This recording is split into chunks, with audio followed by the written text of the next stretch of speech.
Dalam bagian pertama dari presentasi ini, telah sekilas disampaikan dua kritik Al-Quran terhadap agama-agama lain, yaitu kritik terhadap paham politeisme dan kritik terhadap keyakinan umat Kristiani tentang kealahan Yesus. Dalam bagian lanjutan ini, akan dilanjutkan untuk melihat apa yang sesungguhnya dikritik atau ditolak Al-Quran dengan kritiknya terhadap paham Trinitas dan yang berkaitan dengan ungkapan terkenal Allah tidak beranak dan diperanakan.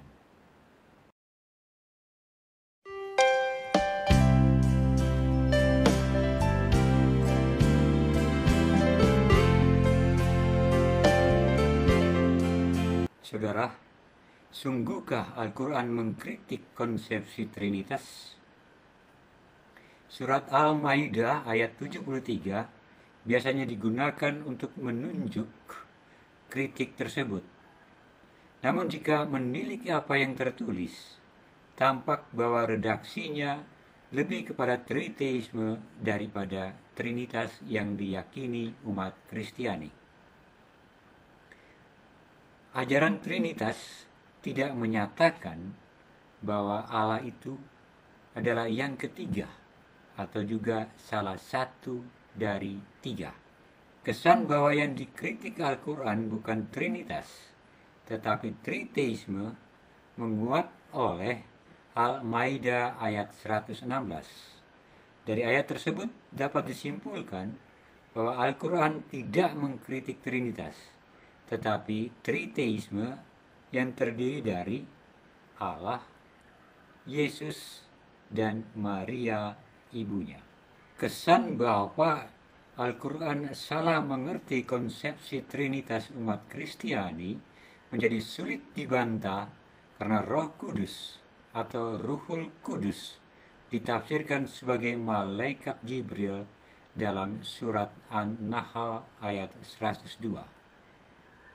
Kesan kesalahpahaman Al-Quran terhadap konsepsi Trinitas tersebut boleh-boleh saja ada, tetapi pertanyaannya kemudian, kepada siapakah kritik ini diarahkan? Adakah bid'ah Kristiani yang meyakini konsepsi ketuhanan yang terdiri dari Allah, Yesus, dan Maria ibunya? Dan apakah keyakinan itu dirumuskan sebagai Trinitas? Sekali lagi, Siri mengutip Parinder bahwa kritik Al-Quran diarahkan ke bid'ah yang menuhankan Maryam yang disebut Collyridians. Bid'ah ini terdiri dari kaum perempuan yang menyembah Maryam dengan mempersembahkan roti kecil yang dalam bahasa Yunani disebut Collyris. Dari praktek itulah mereka dikenal dengan nama Collyridians. Siri juga bersandar pada pendapat ulama muslim terkemuka asal Suriah, Jamal al-Din al-Qasimi, yang wafat pada tahun 1914. Qasimi menegaskan bahwa kemungkinan untuk mengaitkan kritik Al-Quran dengan bid'ah Collyridians tidak bisa dinafikan karena di Jazirah Arabia memang terdapat bid'ah yang disebut Marianiyun atau pengikut Maryam ini. Mengikuti Siri, pengakuan Qasimi ini cukup signifikan, sebab dia mengakui Al-Quran tidak mengkritik doktrin Trinitas yang diyakini umat Kristiani. Yang dikritik adalah ajaran menyimpang yang menganggap Maria adalah Allah. Pertanyaan selanjutnya adalah, apakah dalam Collyridians atau Marianit, tiga pribadi Allah itu, Allah, Yesus, dan Maria ibunya, juga dirumuskan sebagai Trinitas? Sejauh ini, sejauh pengetahuan saya, belum ada yang menunjukkan bukti akan hal itu. Bagaimana dengan sangkalan yang berkaitan dengan Allah tidak beranak dan diperanakan? Sangkalan ini tentu saja merupakan penolakan terhadap konsep anak Allah dalam keyakinan Kristiani. Bentuk penolakan lain terhadap ketuhanan Yesus. Namun, sekali lagi, apa yang sebenarnya dikritik atau ditolak? Anak Allah macam mana yang ditentang Al-Quran? Dan kepada siapakah kritik itu dilayangkan? Keyakinan Al-Quran bahwa Allah tidak beranak dan diperanakan secara singkat dan tegas dinyatakan dalam surat Al-Ikhlas. Ayat ketiga menegaskan Allah itu tidak beranak dan tidak pula diperanakan. Allah itu tidak punya keturunan maupun ayah dan ibu sebagai asalnya. Allah itu abadi. Dia tidak berawal dan tidak berkesudahan. Penegasan ini dinyatakan di dalam berbagai ayat dalam Al-Quran. Di antaranya surat Maryam ayat 35 dan surat Al-Jin ayat ketiga. Dalam kedua ayat ini, Allah menegaskan kemahakuasaannya sebagai pencipta. Dan dia juga menegaskan tidak membutuhkan baik istri maupun anak. Al-Quran sesungguhnya tidak hanya menolak atau melayangkan kritik semata, tetapi lebih dari itu, Al-Quran mengutuk keras mereka yang mengatakan Tuhan punya anak. Karena itu dianggap telah mengotorkan kemahasucian Allah dengan menghadirkan istri maupun anak yang dituhankan bersama Allah, yang setara dengan Allah. Surat Maryam ayat 88-92 biasanya digunakan untuk menolak keyakinan akan anak Allah dengan menunjukkan betapa murkanya Allah karena direndahkan sedemikian itu. Mengatakan Allah mempunyai anak merupakan tuduhan keji yang membangkitkan amarah Allah. Tuduhan itu sama artinya dengan menyatakan Allah memiliki sifat-sifat sama seperti manusia ciptaannya sendiri. Jadi pantas bagi Allah untuk murka, namun hanya karena kesabaran Allah sajalah bencana itu tidak terjadi. Ada cukup banyak ayat yang menegaskan penolakan Al-Quran terhadap keyakinan Allah mempunyai anak, Allah beranak dan diperanakan. Dari berbagai tulisan, tampak jelas ada dua konsepsi anak Allah yang ditolak oleh Al-Quran, yaitu anak hasil hubungan secara biologis dan anak manusia yang diadopsi Allah sehingga menjadi anak Allah. Penolakan terhadap anggapan Allah mengangkat anak Allah dikaitkan dengan atau diarahkan kepada peristiwa seusai Yesus dibaptis Yohanes Pembaptis di Sungai Yordan. Peristiwa ini dipahami sebagai peristiwa pengangkatan anak Allah, peristiwa penobatan Yesus menjadi anak Allah.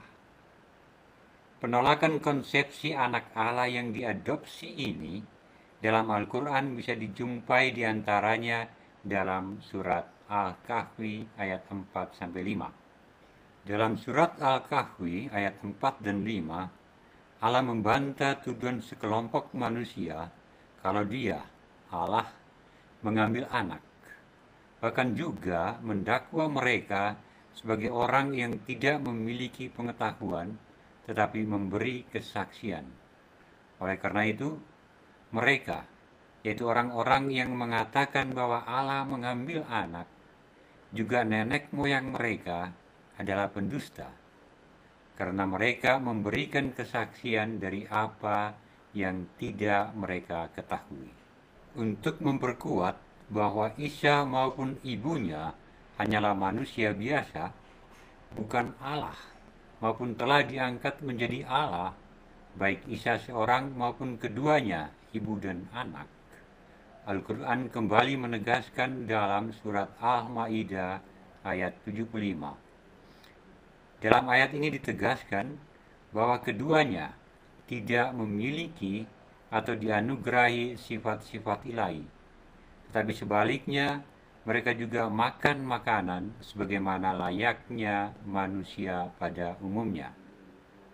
kemanusiaan ini menunjukkan kalau Isa maupun ibunya tidak pernah diambil anak oleh Allah atau dijadikan Tuhan di samping Allah sendiri.